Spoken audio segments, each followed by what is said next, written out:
Hello everyone, कैसे हो आप सभी। आई होप कि सभी लोग अच्छे होंगे। आप सबकी प्रिपरेशन भी अच्छी चल रही होगी। आप सभी का स्वागत है आपके अपने यूट्यूब चैनल टारगेट और गोल पीजीटी में। सभी लोग क्लास में जुड़ जाएं। क्लास आपकी स्टार्ट हो चुकी है। ये प्रैक्टिस सेट आपके आने वाले exam UGC net, PGT, GIC, assistant professor, social संबंधित कोई भी एग्जाम हो, हर एक के लिए मस्ट है। तो सभी लोग एक बार शेयर कर दे क्लास को। और ये 500 सीरीज वाली क्वेश्चन है, जिसमें हम आज का ये थर्ड पार्ट सॉल्व करने वाले हैं।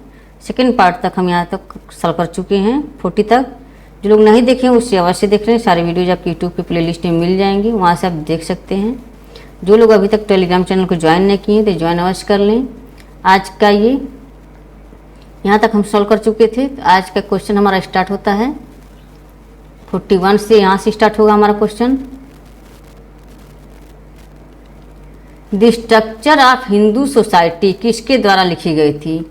The structure of Hindu society किसके द्वारा लिखी गई थी। एस.सी. दुबे, बी है एन.के. बोस, सी है डी.डी. कोशाम्बी, डी है वाई सिंह। तो इसका राइट आंसर क्या हो जाएंगे, सभी लोग कमेंट करके बताएं।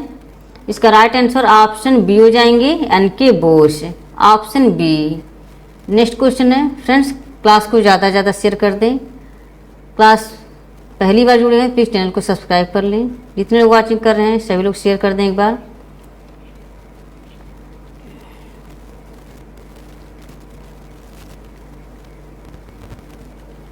रेडफील्ड के अनुसार निम्नलिखित में से कौन सी छोटे समुदाय की एक विशेषता नहीं है या नहीं पूछा हुआ है।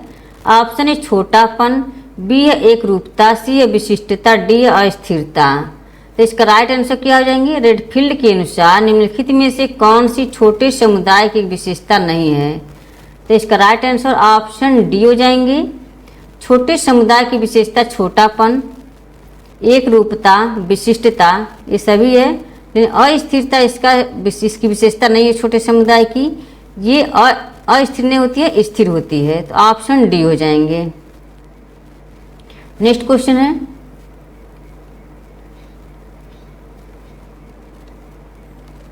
एक इकाई अधिनियम सामाजिक कार्य की संरचना किससे मिलकर नहीं बनता है या नहीं पूछा हुआ है। एक इकाई अधिनियम यानी कि सामाजिक कार्य की संरचना किससे मिलकर बनी होती है। सामाजिक संरचना, सामाजिक कार्य की संरचना किससे मिलकर बनी होती है। शक्ति, एक अंत, एक स्थिति, एक मानक उन्मुखीकरण। तो इस सामाजिक कार्य की संरचना किससे मिलकर नहीं बनता है, ये पूछा हुआ है यहाँ पर। तो यहाँ देखते हैं कौन से हैं। एक अंत, एक स्थिति, एक समानक उन्मुखीकरण। ये सामाजिक कार्य की संरचना मिलकर बनती है, इसी से बनती है। एक अंत हो, एक स्थिति, एक मानक उन्मुखीकरण हो जाए। शक्ति ये गलत है, ये सामाजिक कार्य की संरचना इससे नहीं बनती है। तो ऑप्शन ए हो जाएंगे। नेक्स्ट क्वेश्चन है,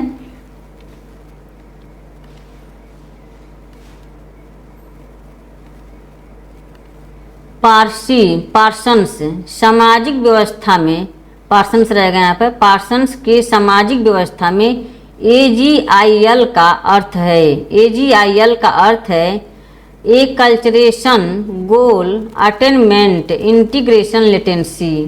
बी है adaptation, goal attainment, integration, latent pattern maintenance. C है adaptation, goal, orientation, integration, latent pattern maintenance.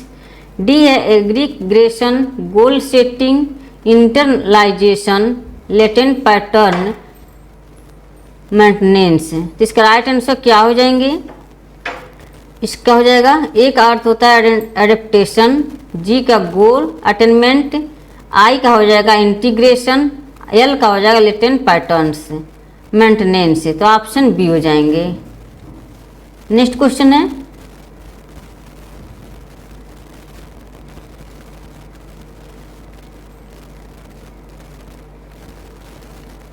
निम्नलिखित में से कौन सा एक चर पैटर्न नहीं है। निम्नलिखित में से कौन सा एक चर पैटर्न नहीं है, नहीं पूछा हुआ है यहाँ पे। ऑप्शन है आरोपण बनाम उपलब्धि, बी है फैलाव बनाम विशिष्टता, सी है अन्यता बनाम सार्वभौमिकता, डी है तार्किकता बनाम न्याय। तो इसका राइट आंसर क्या हो जाएंगे, सभी लोग कमेंट करके बताएं। यह नहीं पूछा है कौन सा चर पैटर्न नहीं है, चर पैटर्न नहीं है? तो इसका राइट आंसर ऑप्शन डी हो जाएंगे, तार्किकता बनाम न्याय। ऑप्शन डी, आरोपण बनाम उपलब्धि, फैलाव बनाम विशिष्टता, अन्यता बनाम सार्वभौमिकता, ये सभी चर पैटर्न में आते हैं। तार्किकता बनाम न्याय नहीं है इसमें, तो ऑप्शन डी हो जाएंगे। नेक्स्ट क्वेश्चन है, सामाजिक व्यवस्था के विषय में क्या सही नहीं है? सामाजिक व्यवस्था के विषय में क्या सही नहीं है, या नहीं दिया हुआ है। ऑप्शन ए अव्यक्तता, बी है मूल्य एकात्मकता, ऑप्शन सी नियंत्रण का साइबरनेटिक पदानुक्रम, डी है रुचि का संघर्ष। तो इसका राइट आंसर क्या हो जाएंगे, सभी लोग कमेंट करके बताएं। सामाजिक व्यवस्था के विषय में क्या सही नहीं है, तो ऑप्शन डी हो जाएंगे, रुचि का संघर्ष। Option D. नेक्स्ट क्वेश्चन है,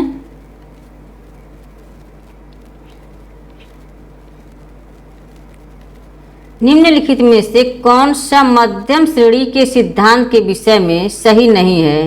निम्नलिखित में से कौन सा मध्यम श्रेणी के सिद्धांत के विषय में सही नहीं है, या नहीं पूछा हुआ है। ऑप्शन ए, यह अनुभवाश्रित जांच करने के लिए एक का मार्गदर्शक है, यह सामान्य और विशेष सिद्धांतों के बीच मध्यवर्ती है। सी है, यह एक अमूर्तता है जो अनुभवाश्रित परीक्षण की अनुमति देता है। डी है, यह प्रसिद्ध सिद्धांतों के विपरीत और प्रतिस्पर्धा में है। तो इसका राइट आंसर क्या हो जाएंगे,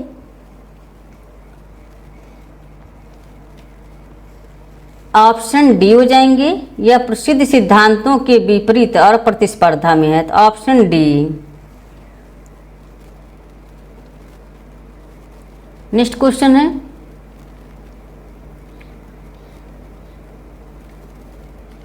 नीचे दिए गए कथनों पर विचार करें। सामाजिक पूंजी आर्थिक जोखिम कम कर देती है।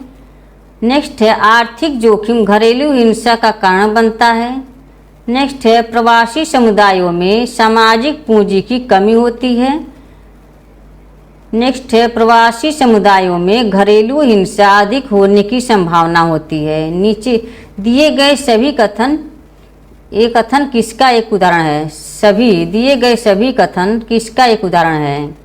तो ये किसका उदाहरण है? ये आलोचनात्मक सिद्धांत का, मध्यम श्रेणी सिद्धांत, कार्यात्मक सिद्धांत, तर्कसंगत विकल्प सिद्धांत। तो इसका राइट आंसर ऑप्शन बी हो जाएंगे, मध्यम श्रेणी सिद्धांत। Option B. फ्रेंड्स, सभी लोग एक बार शेयर कर दें क्लास को। क्लास से पहली बार जुड़े हैं प्लीज़ चैनल को सब्सक्राइब कर लें। जितने लोग वाचिंग कर रहे हैं सभी लोग शेयर कर दें एक बार क्लास को।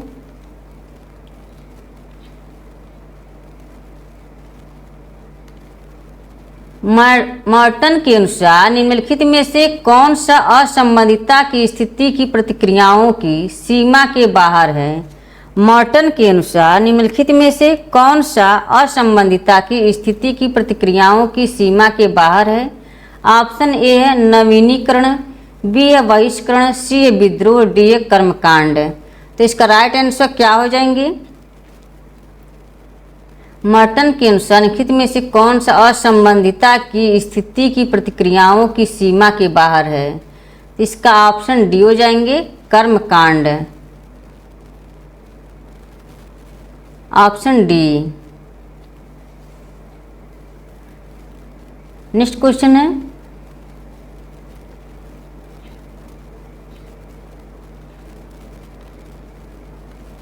मॉर्टन द्वारा प्रस्तावित कार्यात्मक विकल्पों का अर्थ है। मॉर्टन द्वारा प्रस्तावित कार्यात्मक विकल्पों का अर्थ है, एक कार्य को एक अन्य कार्य में बदला जा सकता है।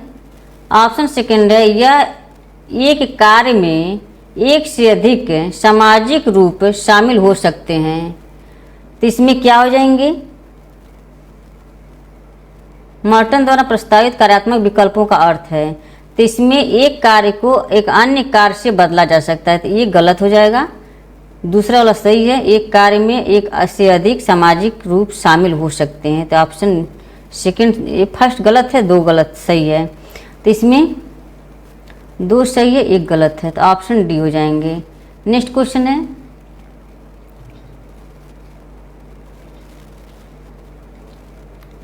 निम्नलिखित में से कौन सा कथन गलत है? निम्नलिखित में से कौन सा कथन गलत है? समूह जिनमें प्रतिष्ठा प्रदान करने की क्षमता होती है उन्हें संदर्भ समूह के रूप में चुना जाता है। सेकंड है, सामान्य तौर पर एक समूह में आइसोलेटर्स के पास संदर्भ समूह होने की संभावना है। थर्ड है, अस्थायी समूह बेहतर संदर्भ समूह के लिए प्रदान किए जाते हैं। फोर्थ है, प्रतिष्ठा की हानि के लिए क्षमता वाले समूह भी संदर्भ समूह हो सकते हैं। फिफ्थ है, संदर्भ समूह केवल खुले या आधुनिक समाज में ही संभव है। तो यहाँ क्या दिया, कथन गलत चुनना है आपको।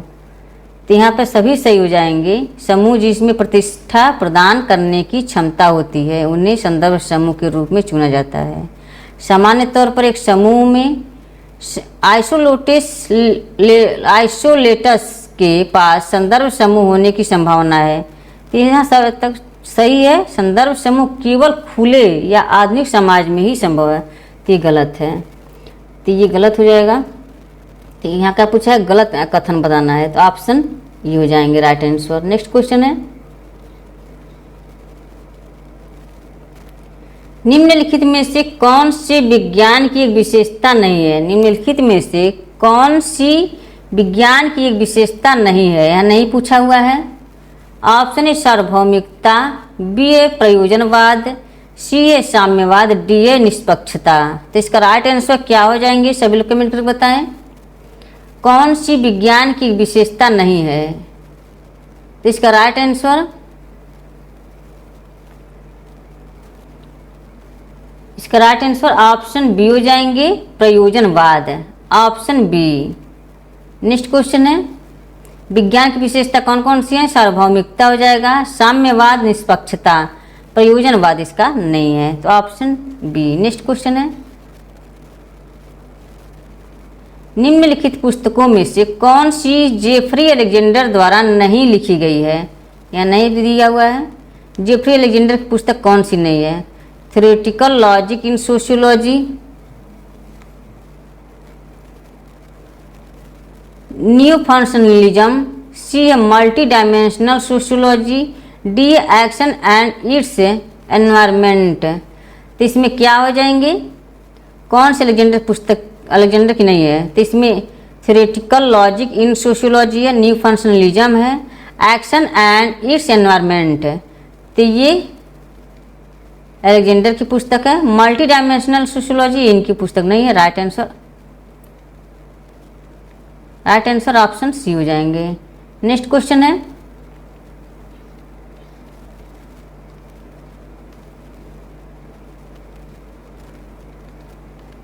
निम्नलिखित में से कौन से कार्य अभिव्यक्तिशील कार्य के सिद्धांत के अंतर्गत नहीं है?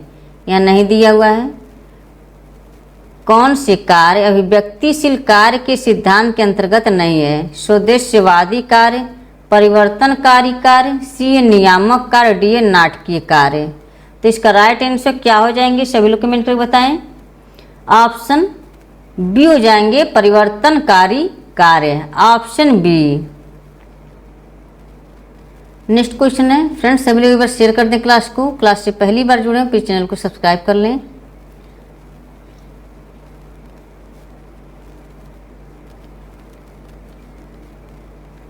संवाद किसके द्वारा गठित नहीं किया जाता है? संवाद किसके द्वारा गठित नहीं किया जाता है, नहीं दिया हुआ है यहाँ पे।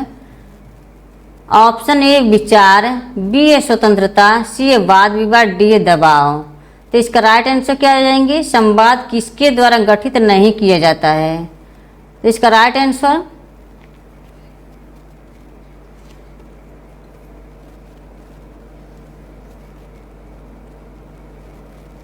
ऑप्शन डी हो जाएंगे, ऑप्शन डी दबाव। विचार, स्वतंत्रता, वाद विवाद ये गठित संवाद के द्वारा गठित किए जाते हैं, लेकिन दबाव जो है ये गठित नहीं किए जाते हैं संवाद के द्वारा।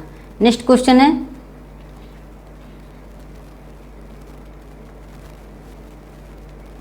निम्नलिखित में से कौन सा एक मार्क्सवादी संरचनावाद के रूप में जाना जाता है? निम्नलिखित में से कौन सा एक मार्क्सवादी संरचनावाद के रूप में जाना जाता है? ऑप्शन है हाइबरमास, बी है एल्थूजर, सी है जेफरी अलेक्जेंडर, डी है डेरेनडार्फ। तो इसका राइट आंसर क्या हो जाएंगे, सभी लोग कमेंट कर बताएं। मार्क्सवादी संरचनावाद के रूप में जाना जाता है। तो इसका राइट आंसर ऑप्शन बी हो जाएंगे, अल्थ्यूजर, ऑप्शन बी। नेक्स्ट क्वेश्चन है,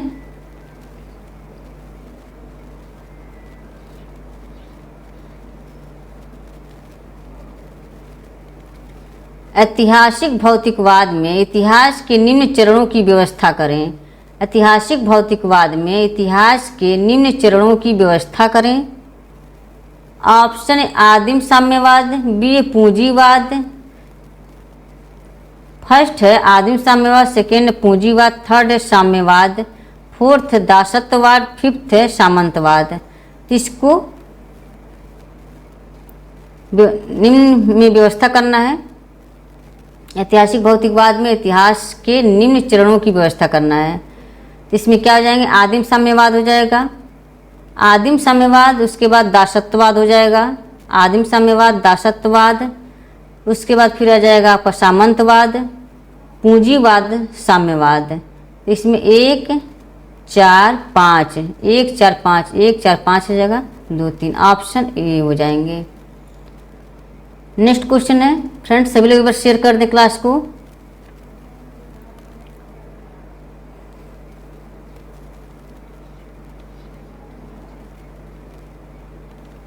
निम्नलिखित में से कौन सा अधिशेष मूल्य के सिद्धांत के बारे में सही नहीं है। निम्नलिखित में से कौन सा अधिशेष मूल्य के सिद्धांत के बारे में सही नहीं है या नहीं दिया हुआ है। यह कार्यकर्ता के अधिशेष श्रम द्वारा बनाया गया मूल्य है। बी है यह उपभोग मूल्य से अधिक और ऊपर मूल्य है। सी है यह पूंजीवादी के लिए अवैतनिक मूल्य है। डी है यह श्रम को भुगतान किए जाने के दावे के रूप में धोखा देता है। तो इसका राइट आंसर क्या हो जाएंगे, सभी लोग कमेंट करके बताएं। अधिशेष मूल्य के सिद्धांत के बारे में सही नहीं है या नहीं पूछा हुआ है। तो इसका राइट आंसर ऑप्शन बी हो जाएंगे, यह उपभोग मूल्य से अधिक और ऊपर मूल्य है, ऑप्शन बी। नेक्स्ट क्वेश्चन है,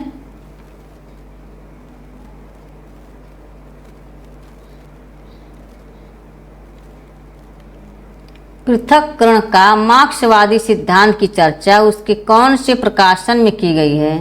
पृथक्करण का मार्क्सवादी सिद्धांत की चर्चा उसके कौन से प्रकाशन में की गई है। Option A German ideology, B A constitution to the critique of political economy, C है economic and philosophical manuscript, D है कम्युनिस्ट मैनिफेस्टो। तो इसका राइट आंसर क्या हो जाएंगे, सभी लोग कमेंट करके बताएं। पृथक्करण का मार्क्सवादी सिद्धांत की चर्चा उसके कौन से प्रकाशन में की गई है, क्या हो जाएंगे इसका राइट आंसर, ऑप्शन सी हो जाएंगे, economic and philosophical manuscript, option C. Next question है,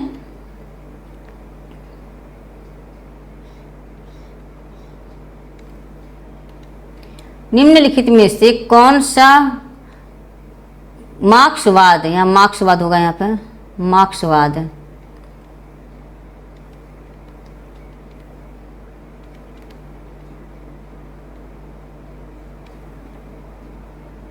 मार्क्सवाद में पृथक्करण का एक रूप नहीं है।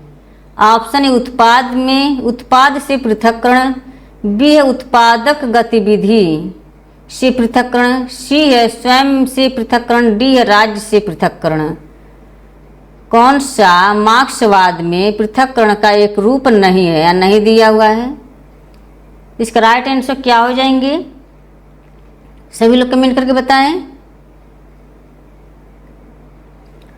कि पृथक्करण का एक रूप नहीं है। तो इसका राइट आंसर ऑप्शन डी हो जाएंगे, राज्य से पृथक्करण, ऑप्शन डी। फ्रेंड्स, आज की ये 500 सीरीजल क्वेश्चन से आज का ये थर्ड पार्ट था। इसमें हम आज 60 क्वेश्चन तक सॉल्व कर चुके हैं। कल हमारा फोर्थ पार्ट चलेगा। जो लोग अभी तक क्लास नहीं देखे हैं उसे अवश्य देख लें और क्लास को ज़्यादा से ज़्यादा शेयर कर दें। क्लास से पहली बार जुड़ें, प्लीज़ चैनल को सब्सक्राइब कर लें और जो लोग अभी तक टेलीग्राम चैनल को ज्वाइन नहीं किए तो टेलीग्राम चैनल को ज्वाइन कर लें। टेलीग्राम लिंक आपको डिस्क्रिप्शन बॉक्स में मिल जाएंगे, वहाँ से आप ज्वाइन कर सकते हैं। इसी तरह से आप अपने लक्ष्य की तरफ आगे बढ़ते रहें, हंसते रहें, मुस्कुराते रहें, स्वस्थ रहें, मस्त रहें। Okay, bye bye, take care, bye bye.